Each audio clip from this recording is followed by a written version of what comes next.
Hello বন্ধুরা, আজকে আমরা চলে এসেছি খড়দাতে। একটা ডাইকিন মেশিন ইনস্টল হবে। এটা একটা পুরনো মেশিন, কিন্তু মেশিনটা কোয়ালিটি ভালো আছে, খুব সুন্দর, কোনো সার্ভিস লাগবে না। তো আমরা ওই দেয়ালে লাগাবো। তো আমরা এখন মাপজোক করে নিচ্ছি, পরপর কিভাবে ইনস্টলটা করি দেখবেন। এটা আমরা থার্ড ফ্লোরে আছি, এটা নিয়ে যেতে হবে টপ ফ্লোরে,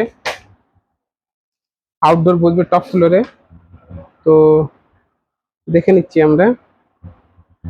7